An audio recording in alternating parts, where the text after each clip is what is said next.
श्री शिवाय नमस्तुभ्यम। हर हर महादेव। प्रिय श्रोताओं, आप सभी का हमारे इस पावन पुण्य धर्म परिवार में हृदय से स्वागत है। आज से हमारे चैनल पर प्रारंभ हो रही है शिव पुराण की दिव्य कथा श्रृंखला, जो भगवान महादेव की अनंत महिमा, उनके अलौकिक रहस्यों और अद्भुत लीलाओं से परिपूर्ण है। यह केवल एक पुराण नहीं, बल्कि सनातन ज्ञान का ऐसा अमूल्य भंडार है जो सृष्टि की उत्पत्ति से लेकर जीवन, मृत्यु, धर्म, कर्म और मोक्ष तक के गहन रहस्यों का उद्घाटन करता है। शिव पुराण का प्रत्येक अध्याय एक दिव्य दीपक के समान है, जो हमारे भीतर बसे अज्ञान, भय और मोह के अंधकार को दूर कर आत्मज्ञान का प्रकाश फैलाता है। इसलिए आप सभी श्रद्धालु श्रोताओं से हमारा विनम्र अनुरोध है कि इस दिव्य कथा श्रृंखला को प्रथम अध्याय से लेकर अंतिम अध्याय तक निरंतर अवश्य सुने, क्योंकि इस ग्रंथ का प्रत्येक प्रसंग एक दूसरे से जुड़ा हुआ है और हर कथा हमें भगवान शिव के और अधिक समीप ले जाती है। इस श्रृंखला में प्रतिदिन एक नई कथा के साथ हम भगवान भोलेनाथ का ध्यान करेंगे, उनकी वंदना करेंगे और एक नई प्रार्थना के साथ कथा का शुभारंभ करेंगे, ताकि हमारा मन, वचन और आत्मा पूर्ण रूप से शिवमय हो जाए। आइए सबसे पहले भगवान सदा शिव का ध्यान करते हैं, जिनके कंठ में नील वर्ण की दिव्य आभा शोभायमान है, जिनके मस्तक पर शीतल चंद्रमा विराजमान है, जो नागराज को यज्ञोपवीत के समान धारण करते हैं, जिनके चरणों में स्वयं ब्रह्मा और भगवान विष्णु भी श्रद्धा पूर्वक नमन करते हैं। उन समस्त जगत के स्वामी माता उमा के प्रिय पति भगवान रुद्र को हम बार बार प्रणाम करते हैं। हे त्रिपुरारी महादेव, आप ही आदि हैं, आप ही अनादि हैं और आप ही अनंत हैं। आपकी कृपा से ही यह संपूर्ण जगत संचालित होता है और आपकी ही कृपा से जीव जन्म मृत्यु के बंधन से मुक्त होकर परम मोक्ष को प्राप्त करता है। प्रभु, आज जब हम शिव पुराण की इस पावन यात्रा का शुभारंभ कर रहे हैं, तब आप हमारे चित्त को शांत करें, हमारी बुद्धि को निर्मल करें और हमारी आत्मा को पवित्र करें। हमें आपकी अमृतमयी कथा का श्रवण करने का जो दुर्लभ सौभाग्य प्राप्त हुआ है, वह आपकी असीम कृपा का ही फल है।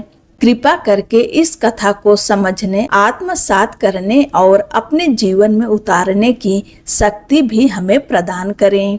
ओम नमः शिवाय। अब आरंभ होती है शिव पुराण की दिव्य कथा।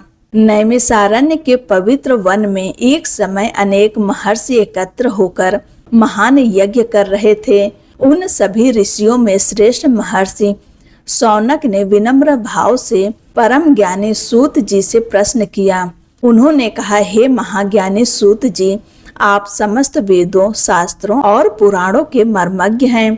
कृपा करके हमें उन सभी पुराणों के सार तत्व का विस्तार पूर्वक वर्णन कीजिए। बताइए कि ऐसा कौन सा मार्ग है जिससे मनुष्य के भीतर ज्ञान, भक्ति और वैराग्य का उदय होता है। वह कौन सा उपाय है जिससे विवेक की वृद्धि होती है और साधु पुरुष अपने मन में उत्पन्न होने वाले काम, क्रोध, लोभ, मोह और अहंकार जैसे भयंकर विकारों पर विजय प्राप्त करते हैं। हे प्रभु, यह कलयुग अत्यंत कठिन और अशांत है। इस युग में अधिकांश जीव आसुरी प्रवृत्तियों से ग्रस्त होकर धर्म से विमुख होते जा रहे हैं। ऐसे समय में समस्त प्राणियों के कल्याण का सर्वोत्तम उपाय क्या है?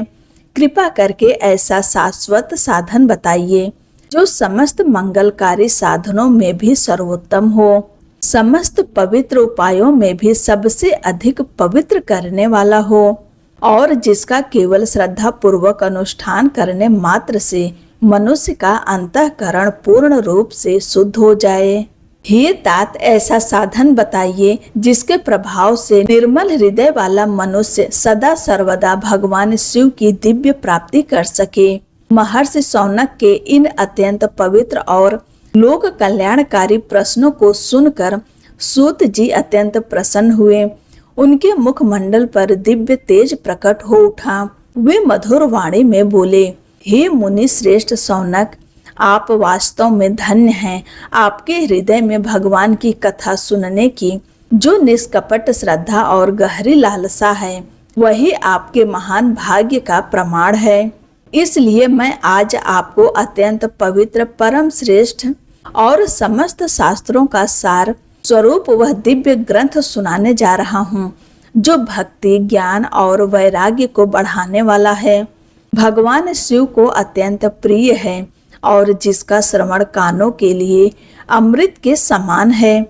हे मुनिवर, जिस दिव्य ग्रंथ का मैं वर्णन करने जा रहा हूँ, वह और कोई नहीं, स्वयं भगवान महादेव द्वारा प्राचीन काल में प्रकट किया गया शिव पुराण है। यह वही महान पुराण है जो काल रूपी भयंकर सर्प के भय का नाश करने वाला, पापों को भस्म करने वाला, धर्म का प्रकाश फैलाने वाला और जीव को परम शिव पद की ओर ले जाने वाला अद्वितीय साधन है। अब श्रद्धा और एकाग्रता के साथ इस दिव्य शिव पुराण की अमृतमयी कथा का श्रवण कीजिए, क्योंकि इसका प्रत्येक शब्द भगवान शिव की कृपा का स्वरूप है और प्रत्येक प्रसंग जीव को अज्ञान से निकालकर मोक्ष के मार्ग पर अग्रसर करने की दिव्य शक्ति रखता है। हे मुनि श्रेष्ठ, भगवान वेद व्यास जी ने स्वयं सनत कुमार मुनि से इस दिव्य ज्ञान को प्राप्त कर बड़े ही आदर पूर्वक इस शिव पुराण का प्रतिपादन किया है। इस महापुराण की रचना का एकमात्र उद्देश्य कलयुग में जन्म लेने वाले समस्त मनुष्यों के परम कल्याण का मार्ग प्रशस्त करना है। यह शिव पुराण कोई साधारण ग्रंथ नहीं, बल्कि स्वयं भगवान शिव का वांग्मय स्वरूप है। जैसे भगवान का साक्षात दर्शन जीव को पवित्र करता है, उसी प्रकार श्रद्धा पूर्वक शिव पुराण का पठन, श्रवण और मनन भी मनुष्य के जीवन को दिव्यता से भर देता है। इसलिए प्रत्येक श्रद्धालु को चाहिए कि वह पूरे आदर, विश्वास और भक्ति के साथ इस महाग्रंथ का सेवन करे।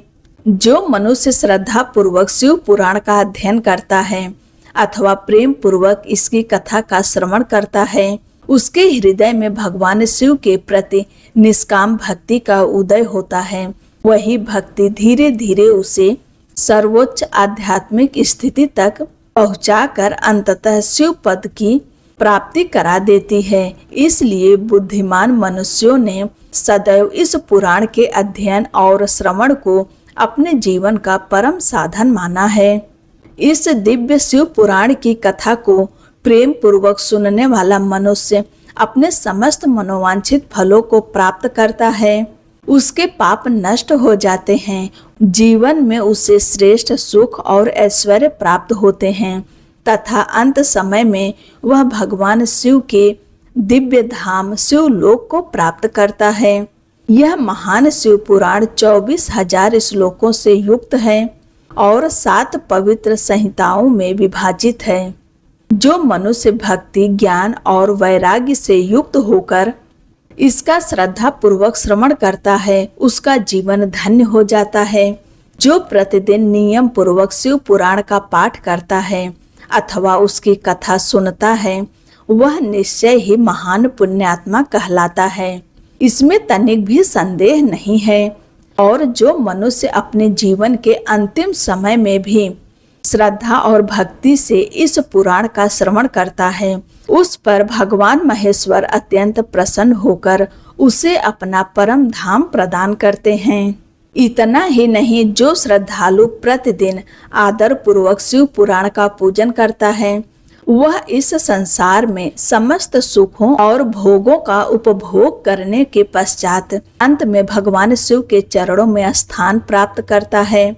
जो आलस्य का त्याग करके इस दिव्य ग्रंथ का सम्मान करता है, उसे पवित्र वस्त्रों में स्थापित कर श्रद्धा पूर्वक प्रणाम करता है, उसका जीवन सदैव सुख, शांति और समृद्धि से परिपूर्ण रहता है। यह निर्मल शिव पुराण भगवान शिव का सर्वस्व है। इसलिए जो मनुष्य इस लोक और परलोक दोनों में सुख, शांति और कल्याण चाहता है, उसे पूरे प्रेम, श्रद्धा और विश्वास के साथ इस महापुराण का श्रवण, पठन और मनन अवश्य करना चाहिए। यह दिव्य ग्रंथ धर्म, अर्थ, काम और मोक्ष इन चारों पुरुषार्थों को प्रदान करने वाला है। अतः इसका नित्य प्रेम पूर्वक श्रवण करना प्रत्येक साधक के लिए अत्यंत कल्याणकारी है। इस प्रकार सूत जी महाराज नैमिषारण्य में विराजमान महर्षि शौनक और अन्य ऋषियों को भगवान शिव के इस महान महापुराण की अमृतमय कथा सुना रहे थे। सूत जी के श्री मुख से शिव पुराण की महिमा सुनकर महर्षि शौनक अत्यंत आनंदित हो उठे। उनके हृदय में श्रद्धा और भी अधिक बढ़ गई। उन्होंने विनम्रता पूर्वक हाथ जोड़कर कहा, हे महाभाग सूत जी, आप वास्तव में धन्य हैं। आप परमार्थ तत्व के महान ज्ञाता हैं। आपकी असीम कृपा से आज हमें इस अद्भुत और दिव्य कथा का श्रवण करने का सौभाग्य प्राप्त हुआ है। अब हमें पूर्ण विश्वास हो गया है कि इस पृथ्वी पर मनुष्य के कल्याण के लिए शिव पुराण से श्रेष्ठ कोई दूसरा साधन नहीं है। किंतु हे प्रभु, हमारे मन में एक जिज्ञासा और उत्पन्न हो रही है। कृपा करके यह बताइए कि कलयुग में इस शिव पुराण का श्रवण करके किस प्रकार के पापी और दुराचारी लोग भी शुद्ध हो जाते हैं। कृपया ऐसा कोई प्रमाण और इतिहास सुनाइए जिससे समस्त संसार का कल्याण हो। महर्षि शौनक का यह प्रश्न सुनकर सूत जी बोले, हे मुनि श्रेष्ठ, आप अत्यंत उत्तम प्रश्न पूछ रहे हैं।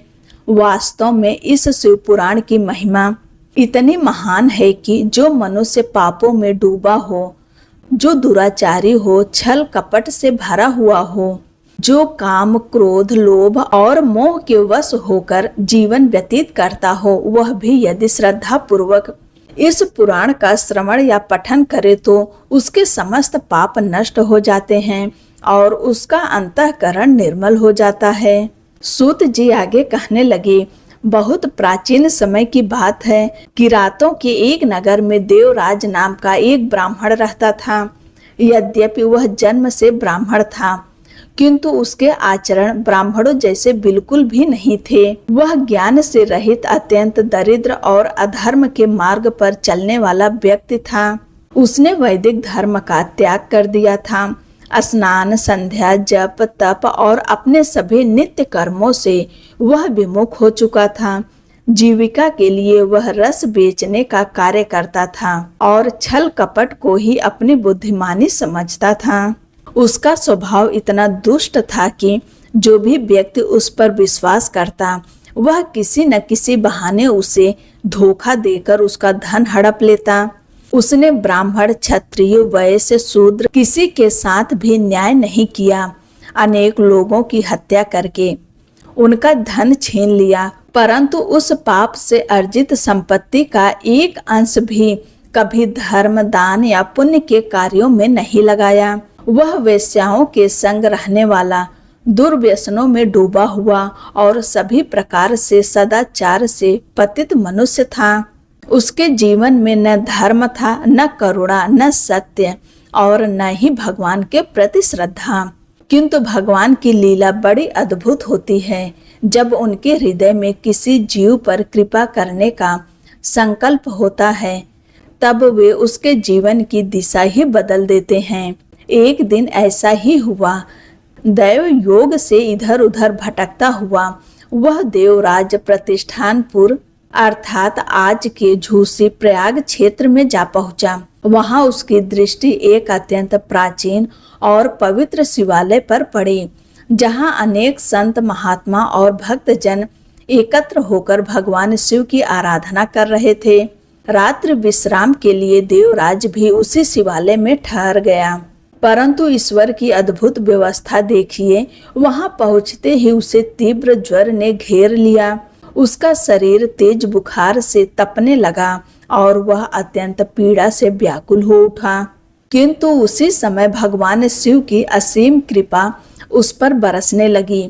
जिस शिवालय में वह ठहरा था वहीं एक विद्वान ब्राह्मण प्रतिदिन अत्यंत श्रद्धा और भक्ति के साथ शिव पुराण की दिव्य कथा का वाचन करते थे। देवराज स्वयं कथा सुनने नहीं आया था, न उसके मन में भक्ति थी और न ही भगवान के प्रति श्रद्धा, परंतु नियति उसे उस स्थान तक खींच लाई थी। ज्वर से उठने की शक्ति भी उसमें नहीं थी, इसलिए वह वहीं पड़ा पड़ा प्रतिदिन ब्राह्मण के श्रीमुख से निकलने वाली भगवान शिव की अमृतमयी कथा सुनता रहा। पूरा 1 मास इसी प्रकार बीत गया। कथा के प्रत्येक शब्द उसके कानों में प्रवेश कर रहे थे और अनजाने में ही उसके जन्म जन्मांतर के पापों को भस्म करते जा रहे थे। अंततः 1 महीने के पश्चात तीव्र ज्वर से पीड़ा सहते सहते उसी शिवालय में देवराज ने अपने प्राण त्याग दिए।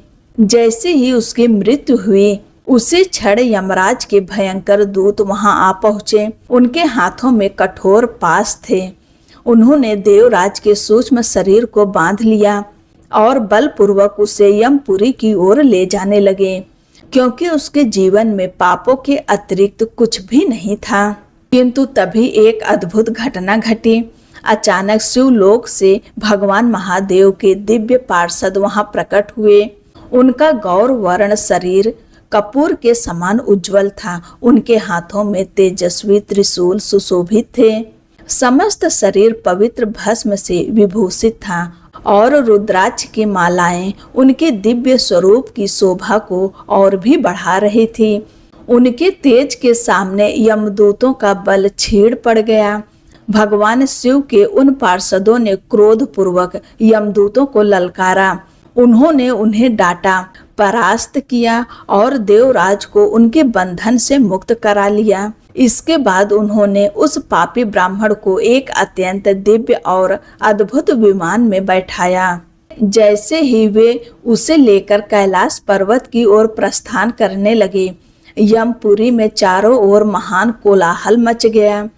उस असाधारण हलचल को सुनकर स्वयं धर्मराज यम अपने भवन से बाहर आए। उन्होंने देखा कि 4 दिव्य पुरुष जो स्वयं रुद्र के समान तेजस्वी प्रतीत हो रहे थे, उनके सामने खड़े थे। धर्मराज सब कुछ समझ गए। अपनी दिव्य ज्ञान दृष्टि से उन्होंने तत्काल जान लिया कि यह वही देवराज है जिसने जीवन भर घोर पाप किए, परंतु मृत्यु के पूर्व 1 मास तक श्रद्धा से नहीं, फिर भी निरंतर शिव पुराण का श्रवण किया और उसी श्रवण के प्रभाव से भगवान शिव की कृपा का अधिकारी बन गया। धर्मराज ने भगवान शिव के उन महात्मा पार्षदों को अत्यंत आदर पूर्वक पूजन किया। उन्होंने उनसे कोई विवाद नहीं किया, न ही कोई प्रश्न पूछा, उल्टे अत्यंत विनम्रता से उनकी स्तुति और प्रार्थना की। इसके पश्चात भगवान शिव के वे दिव्य दूत देवराज को लेकर कैलाश पर्वत पर पहुँचे और करुणा के सागर भक्त वत्सल भगवान सांब सदा शिव के श्री चरणों में उसे समर्पित कर दिया। यही है शिव पुराण के श्रवण की अद्भुत महिमा। जो मनुष्य जीवन भर पाप करता रहा, जिसे अपने कर्मों का तनिक भी ज्ञान नहीं था, वह भी केवल शिव पुराण के सतत श्रवण से भगवान शिव की असीम कृपा का पात्र बन गया। यह दिव्य इतिहास सुनकर महर्षि शौनक का हृदय आनंद और आश्चर्य से भर उठा। उन्होंने विनम्र भाव से कहा, हे महाभाग सूत जी, आप वास्तव में सर्वज्ञ हैं। आपकी कृपा से आज मैं बार बार कृतार्थ हो रहा हूँ। इस अद्भुत इतिहास को सुनकर मेरा मन भगवान शिव की महिमा में पूर्णतः निमग्न हो गया है। अब कृपा करके भगवान शिव के प्रति प्रेम बढ़ाने वाली एक और दिव्य कथा का वर्णन कीजिए। महर्षि शौनक की यह प्रार्थना सुनकर सूत जी अत्यंत प्रसन्न हुए। उन्होंने कहा, हे शौनक, अब मैं तुम्हें एक अत्यंत गोपनीय और कल्याणकारी कथा सुनाने जा रहा हूँ। यह कथा केवल वही सुनने का अधिकारी होता है जिसके हृदय में भगवान शिव के प्रति श्रद्धा हो। तुम शिव भक्तों में श्रेष्ठ हो और वेदों के ज्ञाता भी हो, इसलिए एकाग्रचित होकर इस दिव्य इतिहास को सुनो। सूत जी आगे कहने लगे, समुद्र के समीप एक वास्कल नाम का ग्राम था। वहां रहने वाले अधिकांश लोग वैदिक धर्म से विमुख थे। विशेषकर वहां के अनेक ब्राह्मण अपने धर्म और कर्तव्यों को भूल चुके थे। उनका जीवन केवल विषय, भोग, लोभ और अधर्म में बीतता था। वे न देवताओं पर विश्वास करते, न भाग्य पर और न ही धर्म के मार्ग पर चलना चाहते थे। उनका स्वभाव अत्यंत कुटिल था। वे खेती करते थे, साथ ही अनेक प्रकार के घातक अस्त्र शस्त्र भी अपने पास रखते थे। छल, कपट, व्यभिचार और हिंसा ही उनके जीवन का आधार बन चुके थे। ज्ञान क्या है, वैराग्य क्या है और मनुष्य का परम पुरुषार्थ क्या होता है, इसका उन्हें तनिक भी बोध नहीं था। उनकी बुद्धि केवल पशु समान भोगों तक सीमित रह गई थी। जब समाज के मार्गदर्शन ही धर्म से विमुख हो जाएं, तब अन्य लोगों की स्थिति का अनुमान सहज ही लगाया जा सकता है। वहाँ के अन्य वर्णों के लोग भी उसी प्रकार अधर्म में लिप्त, स्वधर्म से विमुख और दुष्ट प्रवृत्ति वाले थे। इतना ही नहीं, उस ग्राम की अधिकांश स्त्रियां भी सदाचार से दूर, स्वेच्छाचारी, पाप में आसक्त और दुराचार में लिप्त थीं। वहाँ धर्म, मर्यादा और स्वाध्याय का नाम मात्र भी शेष नहीं रह गया था। ऐसे ही अधर्ममय वातावरण में बिंदुक नाम का एक ब्राह्मण रहता था। जन्म से ब्राह्मण होते हुए भी वह अत्यंत अधम, दुरात्मा और महापापी था। उसकी पत्नी का नाम चंचुला था। वह अत्यंत रूपवती होने के साथ साथ धर्मपरायण, पतिव्रता और सदाचारिणी स्त्री थी। वह सदैव अपने धर्म का पालन करती थी, परंतु उसका पति बिंदुक उसके प्रेम और पवित्रता का सम्मान करने के स्थान पर वेश्याओं के पीछे भटकता रहता था और दिन रात पापमय जीवन में डूबा रहता था। वर्षों तक यही क्रम चलता रहा। पति के दुराचार के बावजूद चंचुला ने अपने धर्म की रक्षा की। यद्यपि उसका मन अनेक प्रकार के कष्टों से व्याकुल रहता था, फिर भी स्वधर्म नष्ट होने के भय से उसने लंबे समय तक अपने चरित्र की रक्षा की। किंतु कहा गया है कि जिस वातावरण में मनुष्य लंबे समय तक रहता है, उसका जीवन धीरे धीरे उसके मन पर भी पड़ने लगता है। अपने पति के निरंतर दुराचार और अधर्म को देखते देखते अंततः चंचुला भी उसी मार्ग से विचलित हो गई। धीरे धीरे वह भी दुराचारिणी बन गई और पति पत्नी दोनों पाप तथा विषय भोग में डूबकर अपना जीवन व्यतीत करने लगे। कुछ समय बाद वही पापी बिंदुक मृत्यु को प्राप्त हुआ। अपने घोर पापों के कारण वह यमलोक ले जाया गया और लंबे समय तक भयंकर नरकों की यातनाएं भोगता रहा। उन दारुण कष्टों के पश्चात भी उसके पाप समाप्त नहीं हुए, इसलिए उसे विंध्याचल पर्वत पर एक भयानक पिशाच की योनि प्राप्त हुई। उधर बिंदुक की मृत्यु के बाद चंचुला अपने पुत्रों के साथ घर में रहने लगी। समय बीतता गया। एक दिन दैव योग से किसी महान पुण्य पर्व का अवसर आया। अपने भाई बंधुओं के साथ चंचुला गोकर्ण तीर्थ की यात्रा पर गई। वहां पहुंचकर उसने अन्य तीर्थ यात्रियों के साथ पवित्र तीर्थ जल में स्नान किया। स्नान के पश्चात वह अपने संबंधियों के साथ मेले में घूमते घूमते एक प्राचीन देवालय में पहुंच गई। उस समय उस मंदिर में एक विद्वान ब्राह्मण भगवान शिव के परम पवित्र और कल्याणकारी शिव पुराण की कथा सुना रहे थे। चंचुला भी वहीं बैठ गई। कथावाचक ब्राह्मण उस समय अत्यंत गंभीर स्वर में कह रहे थे, जो स्त्रियां अपने पति को छोड़कर पर पुरुषों के साथ व्यभिचार करती हैं, वे मृत्यु के बाद यमलोक में पहुंचती हैं। यहाँ यमदूत उनके शरीर को तप्त लोहे से दागते हैं और उन्हें अपने पापों के अनुसार भयंकर यातनाएं सहनी पड़ती हैं। यह वचन जैसे ही चंचुला के कानों में पहुंचे, उसका हृदय कांप उठा। वर्षों से दबा हुआ उसका विवेक अचानक जाग उठा। अपने पाप उसके सामने चलचित्र की भांति प्रकट होने लगे। भय से उसका शरीर कांपने लगा, आंखों से अश्रुधारा बह निकली और उसका मन गहरे पश्चाताप से भर गया।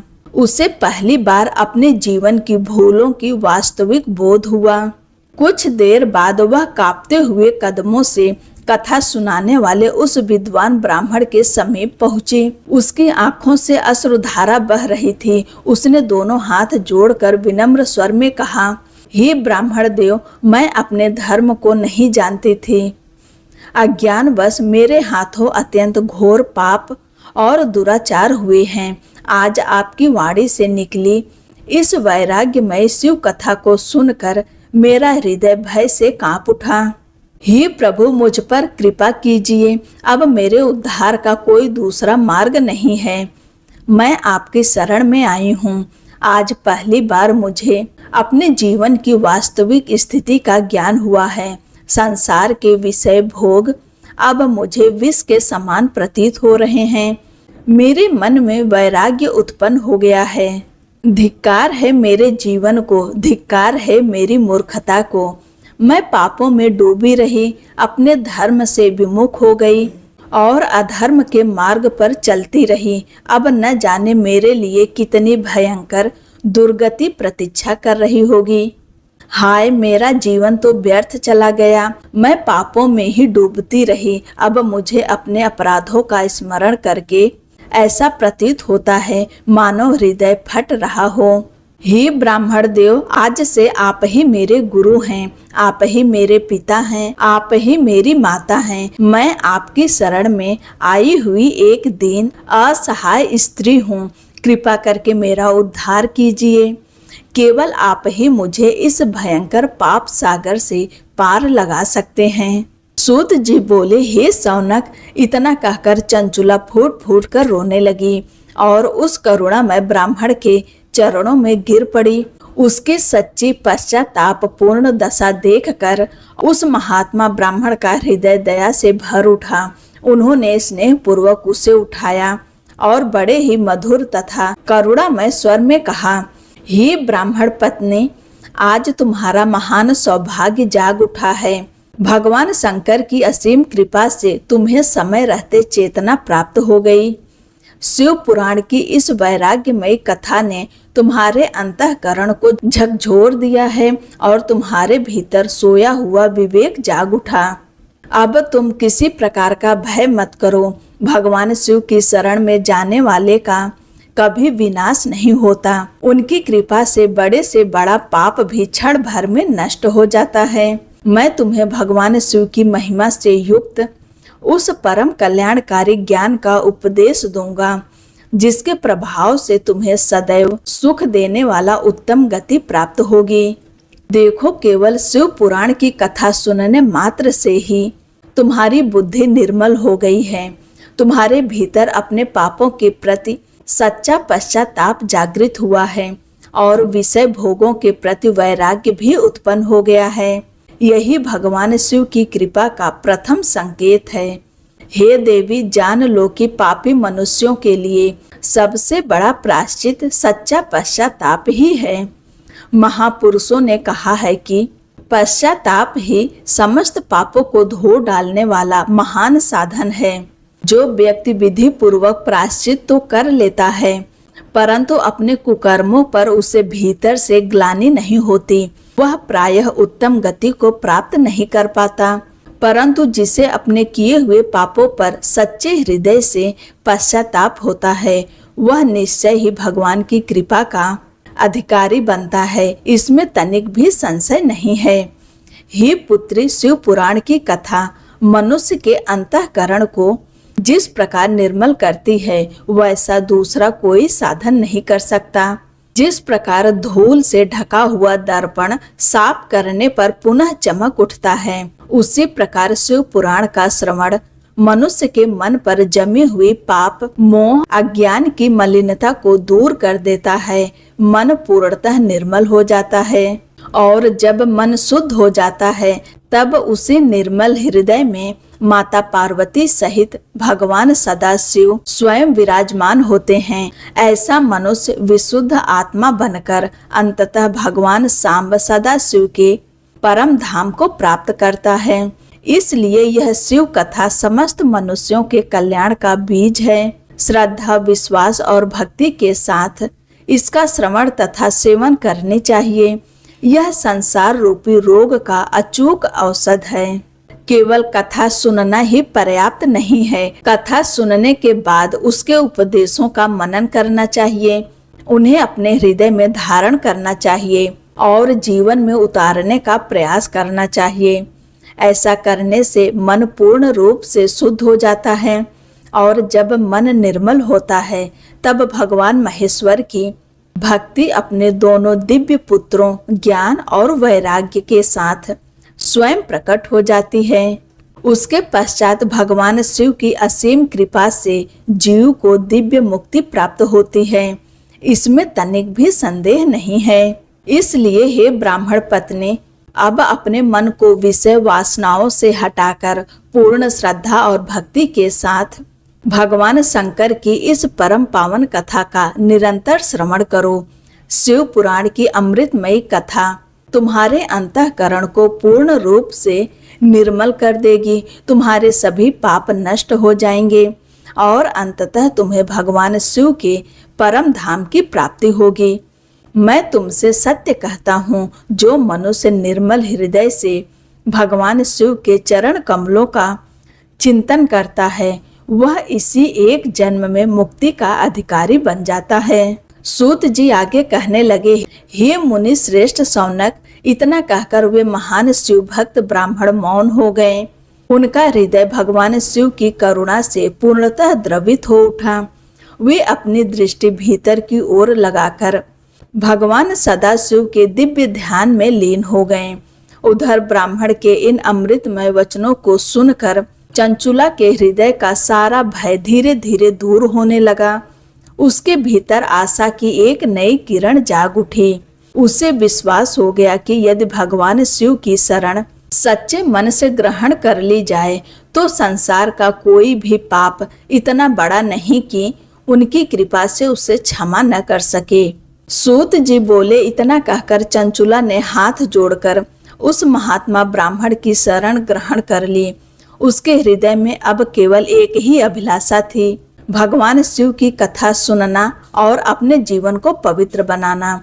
वह वहीं रहने लगी और अत्यंत विनम्रता, श्रद्धा तथा सेवा भाव से उस ब्राह्मण की सेवा करने लगी। चंचुला के निष्कपट श्रद्धा देखकर वे महान शिव भक्त ब्राह्मण अत्यंत प्रसन्न हुए।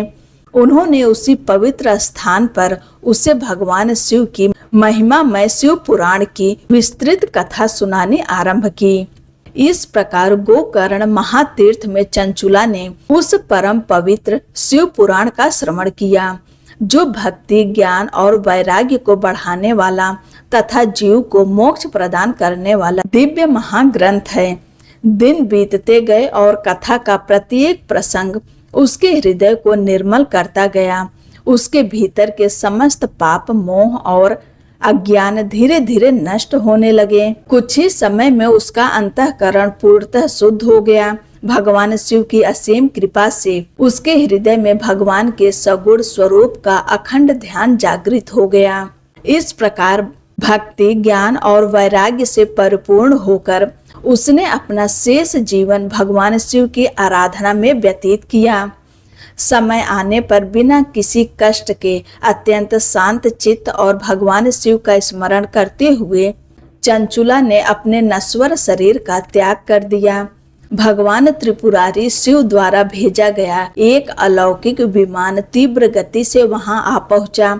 वह विमान भगवान शिव के दिव्य गढ़ों से सुशोभित था और असंख्य दिव्य रत्नों तथा अलौकिक आभूषणों से प्रकाशित हो रहा था। भगवान शिव के पार्षदों ने अत्यंत आदर पूर्वक चंचुला का स्वागत किया और उसे दिव्य विमान पर विराजमान कराया। क्षण भर में ही वह विमान आकाश मार्ग से उड़ता हुआ उससे भगवान शिव की पावन नगरी शिवपुरी अर्थात कैलाश धाम ले पहुंचा। अब उसके समस्त पाप, समस्त दुख और समस्त क्लेश सदा सदा के लिए समाप्त हो चुके थे। वह अब कोई साधारण स्त्री नहीं थी। भगवान शिव की कृपा से उसे दिव्य स्वरूप प्राप्त हो चुका था। उसका शरीर दिव्य तेज से प्रकाशित हो रहा था। वह एक अलौकिक दिव्यांगना के रूप में शोभायमान थी। सूत जी आगे कहने लगे, हे मुनि श्रेष्ठ शौनक, भगवान शिव और माता पार्वती की असीम कृपा से चंचुला का जीवन पूर्णतः धन्य हो चुका था। जिस स्त्री ने कभी अज्ञानवश पापमय जीवन व्यतीत किया था, वही अब भगवान शिव के परम धाम में दिव्य स्वरूप धारण करके विराजमान थी। जगत जननी माता पार्वती ने उस दिव्यांगना चंचुला को अत्यंत स्नेह और वात्सल्य के साथ अपने समीप बुलाया और उसी क्षण उसे अपनी प्रिय सखी के रूप में स्वीकार कर लिया।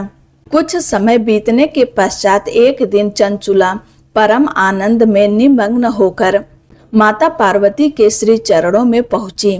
उसने श्रद्धा पूर्वक प्रणाम किया और दोनों हाथ जोड़कर अत्यंत प्रेम तथा भक्ति से उनकी स्तुति करने लगी।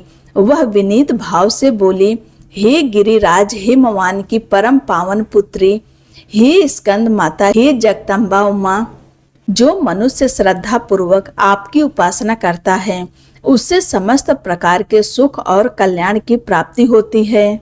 हे भगवान शंभु की अर्धांगिनी, आप समस्त मंगलों की अधिष्ठात्री हैं।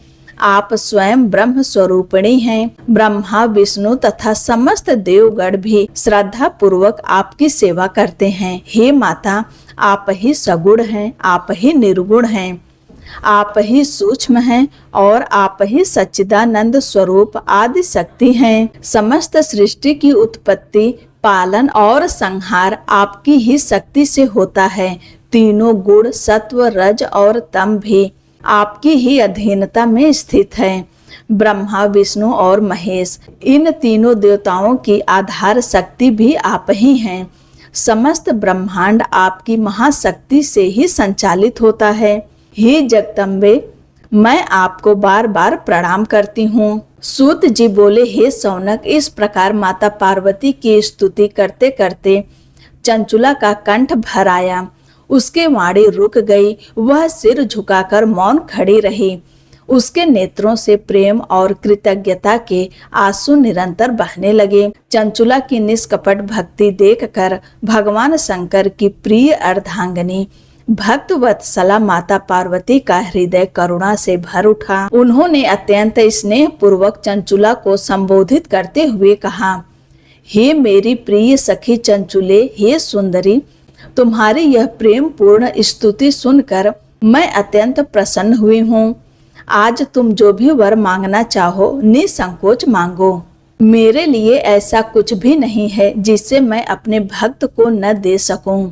माता पार्वती के ये अमृतमय वचन सुनकर चंचुला ने अत्यंत विनम्रता से हाथ जोड़ लिए। उसके मन में अपने लिए कोई इच्छा नहीं थी। न उसे वैभव चाहिए था, न ऐश्वर्य, न कोई दिव्य पद। उसके हृदय में केवल एक ही चिंता शेष थी, अपने पति बिंदुक की। उसने अत्यंत विनीत स्वर में कहा, हे माता, मेरे पति बिंदुक इस समय कहाँ हैं? उनकी क्या गति हुई है? मुझे इसका कुछ भी ज्ञान नहीं है। हे दीन वत्सला, यदि मुझ पर आपकी कृपा हो तो ऐसा उपाय कीजिए, मैं पुनः अपने पति देव के साथ रह सकूं। हे महेश्वरी, मैं जानती हूँ कि वे अत्यंत पापी थे और जीवन भर अधर्म में डूबे रहे। उनकी मृत्यु मुझसे पहले ही हो गई थी। तब से आज तक मुझे यह भी ज्ञात नहीं है कि उन्हें कैसी गति प्राप्त हुई। कृपा करके मुझे सब कुछ बताइए। माता पार्वती ने कहा, हे पुत्री, तुम्हारा पति बिंदुक वास्तव में अत्यंत पापी था। उसका अंतःकरण विषय वासनाओं से पूर्णतः दूषित हो चुका था। असंख्य वर्षों तक उसने अपने पापों के अनुसार अनेक प्रकार की असहनीय यातनाएं भोगी, किंतु उसके पश्चात पाप तब भी समाप्त नहीं हुए। इसलिए अपने शेष कर्मों का फल भोगने के लिए वह इस समय विंध्य पर्वत पर एक भयानक पिशाच की योनि में भटक रहा है। वह वहां अत्यंत कष्ट सह रहा है। भूख, प्यास, दुख और अकेलेपन की पीड़ा से व्याकुल होकर वह केवल वायु के सहारे जीवन धारण किए हुए है। उसका प्रत्येक क्षण असहनीय कष्टों से भरा हुआ है। अपने पति की ऐसी दुर्दशा की कल्पना मात्र से उसकी आंखों से अश्रुधारा बह निकली। कुछ क्षण तक उसने स्वयं को संभाला, फिर हाथ जोड़कर माता पार्वती के चरणों में प्रणाम करते हुए अत्यंत व्याकुल स्वर में बोली, हे महेश्वरी, कृपा करके मुझे ऐसा उपाय बताइए जिससे मेरे उस दुराचारी पति को भी उत्तम गति प्राप्त हो सके। मैं आपको बार बार प्रणाम करती हूँ। चंचुला की करुणा में प्रार्थना सुनकर माता पार्वती बोली, हे सखी, यदि तुम्हारा पति श्रद्धा पूर्वक शिव पुराण की पुण्यमयी और कल्याणकारी कथा का श्रवण कर ले तो उसकी समस्त दुर्गति समाप्त हो जाएगी। शिव पुराण का श्रवण इतना पवित्र है कि वह घोर से घोर पाप का भी उद्धार कर देता है। उसके समस्त पाप नष्ट हो जाएंगे और वह भी उत्तम गति का अधिकारी बन जाएगा। तब जगत जननी गौरा देवी ने भगवान शिव की महिमा का मधुर गान करने वाले गंधर्वराज तुम्बुरु का स्मरण किया। अगले ही क्षण वे उनके समक्ष उपस्थित हो गए। माता पार्वती ने प्रसन्न होकर उनसे कहा, हे गंधर्वराज तुम्बुरु, तुम्हारी भगवान शिव में अटूट प्रीति है। तुम मेरे मन के भावों को भली भांति जानते हो और सदैव मेरे प्रिय कार्यों को पूर्ण करते हो। इसलिए आज मैं तुम्हें एक अत्यंत पवित्र कार्य सौंपती हूँ। तुम मेरी इस सखी चंचुला को साथ लेकर शीघ्र ही विंध्य पर्वत पर जाओ। वहाँ एक अत्यंत भयानक पिशाच निवास करता है। उसका पूरा इतिहास मैं तुम्हें सुनाती हूँ। पूर्व जन्म में वही पिशाच बिंदुक नाम का ब्राह्मण था और यही मेरी सखी चंचुला उसकी धर्म पत्नी थी, किंतु वह अपने धर्म से भ्रष्ट हो गया। वह वेश्याओं के मोह में पड़ गया। उसने स्नान, संध्या और समस्त वैदिक नित्य कर्मों का त्याग कर दिया। उसका मन क्रोध, मोह और अज्ञान से इतना ढक गया कि वह धर्म और अधर्म का भेद भी भूल गया। वह हाथों में अस्त्र शस्त्र लेकर हिंसा करता, दीन दुखियों को सताता, दूसरों के घरों में आग लगाता और चांडालों तथा दुष्टों की संगति में ही आनंद का अनुभव करता था। अंततः अपने समस्त जीवन को पापों में नष्ट करके जब उसकी मृत्यु हुई तब वह यमलोक गया। वहां उसने अनेक नरकों की असहनीय यातनाएं भोगी, किंतु उसके पाप इतने अधिक थे कि नरक भोगने के बाद भी वह मुक्त नहीं हो सका।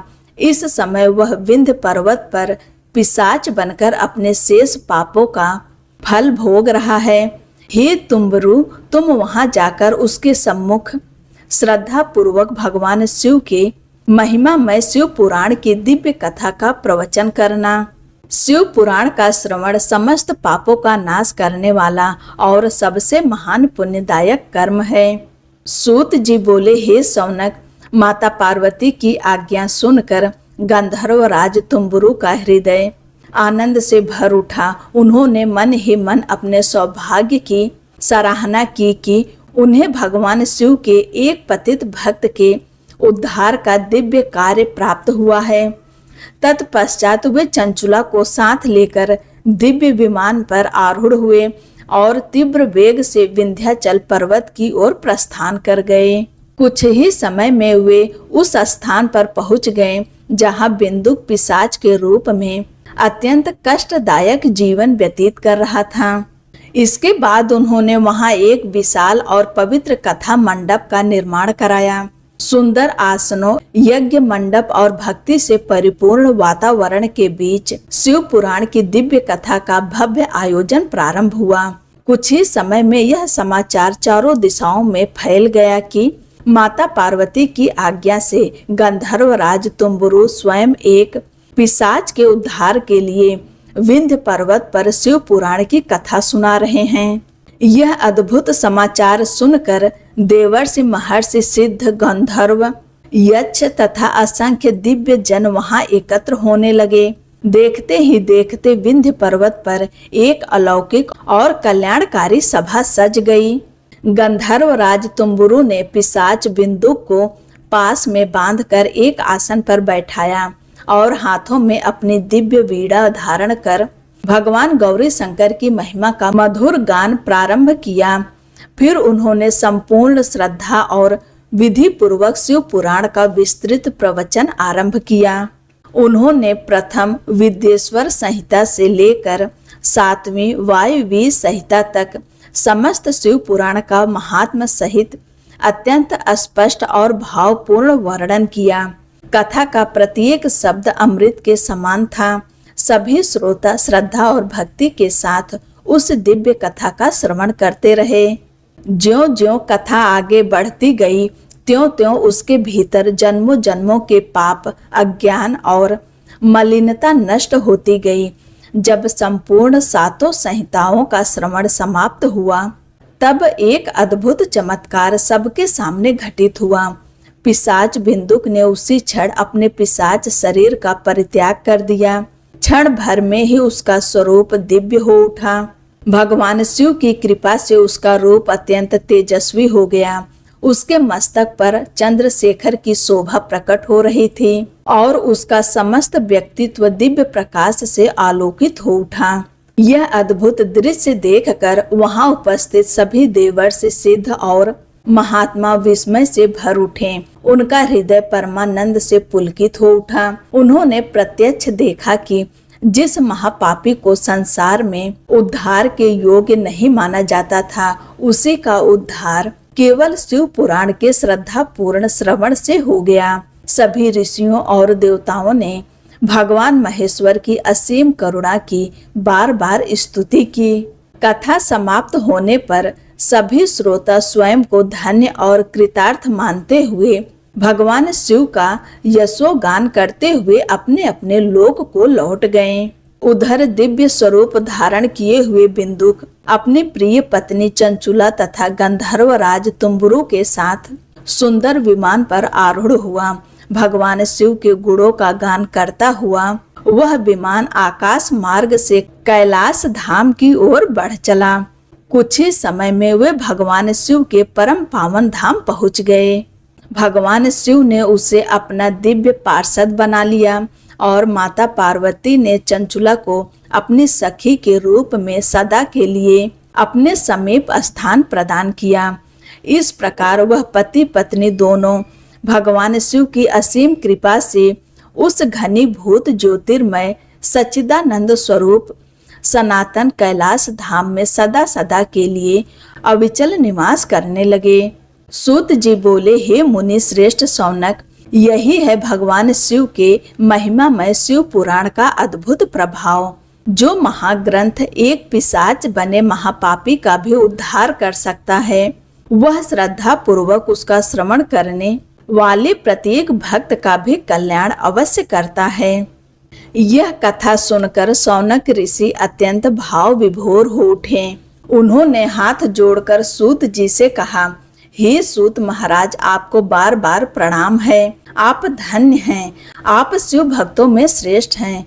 आपने हमें भगवान शिव की यह अद्भुत और कल्याणकारी कथा सुनाकर कृतार्थ कर दिया। प्रिय श्रद्धालु श्रोताओं, आज के इस प्रथम अध्याय की कथा यहीं पर समाप्त होती है। यदि आपको भगवान शिव की यह कथा पसंद आई हो तो इसे उन श्रद्धालु भक्तों तक अवश्य पहुंचाइए जो भगवान शिव की महिमा सुनना चाहते हैं। और वीडियो को लाइक करें, शेयर करें और चैनल को सब्सक्राइब करना ना भूलें। भगवान भोलेनाथ की जय, माता पार्वती की जय।